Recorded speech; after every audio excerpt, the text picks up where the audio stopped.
public. And so you saw all of those images, and you've seen them again here in week 2 as prosecutors try to combat that argument from the defense that Derek Chauvin and those other officers were dealing with a rowdy crowd. And Robert, in the prosecution's questioning of Sergeant Yang, who's the crisis intervention specialist, they went to this point about the crowd and asked him, if you have someone who needs medical attention, they need an emergency aid, how does that rate on the priority list and the example they used was a 17-year-old filming you with a camera. And we heard Yang say the emergency would be a big thing, the 17-year-old with a camera would be a small thing. Do you think it was a mistake by the prosecution there to use that example, a 17-year-old with a camera? Should they have played that up a little bit more? I think they should have. I think what they're trying to point out is something that Kenneth just brought up a second ago, which is that this mob, the quality of this mob isn't terrifying. We didn't have the kind of imminent threat that could cause an officer to suddenly avoid an arrest because he feared for his life. The other thing that's happening here, and it's been happening for days, we're day 7. The defense has been nibbling around the edges. And I'll give you an example. If I go to a restaurant with you and I say, I don't want to pay the bill, you say, why? I say, because the food's bad. The waiter shows up, and I say, have you ever been to a restaurant where the food is bad?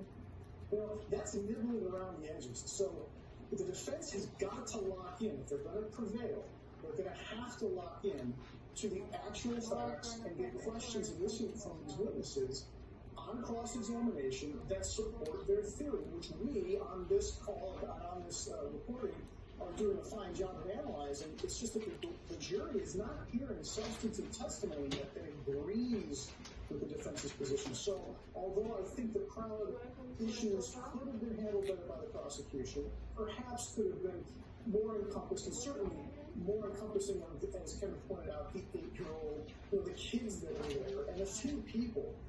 We'll see if the defense can play on that and score any real points.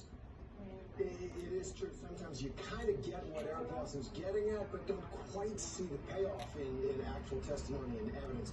But Tara, let me go to you once more on this crowd issue. What's the difference in some ways between a crowd, a mob, and a group of concerned citizens? And maybe sometimes it's the street that they're on. Maybe sometimes it's the clothes that they're wearing. Maybe sometimes it's the color of the skin or their accent as they speak to you. And those issues are inevitably part of our policing and our justice system, and they're heart and center of this case. And it does seem to me, I'm not saying that Eric Nelson is raising anything for any kind of prejudiced reasons, but the way individual jurors will interpret that depends on where they come down on some of those issues.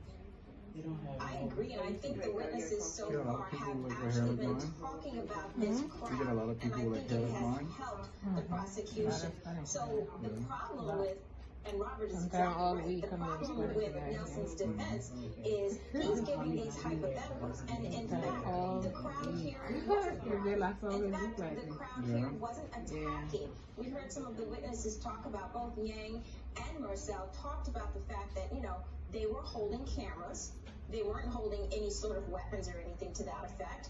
They weren't physically. There was one time when there was that move, and Nelson said this on Fox, when we saw Officer Tao place his hand upon someone's chest to keep them back. But other than that, the crowd was listening. They were concerned.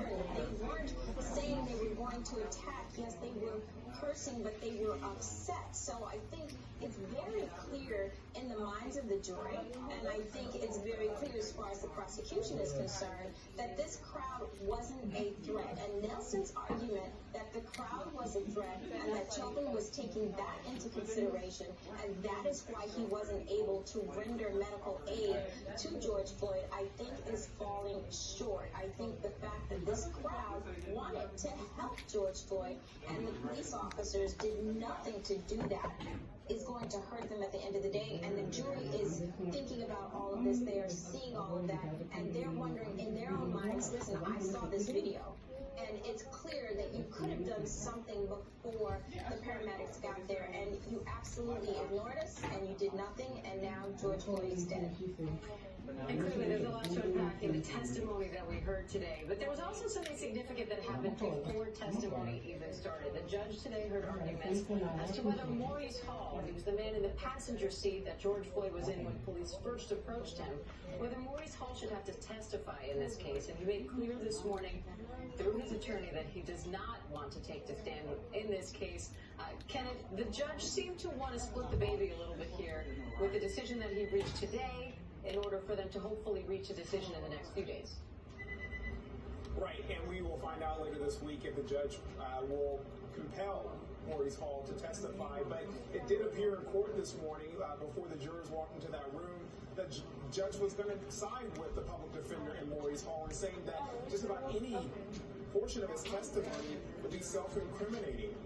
He went down the list there and asked the prosecution, he asked the defense, he asked the public defender exactly, what part of the testimony would jurors like to hear, or what they want them to hear. From the public defender, none, because she felt that her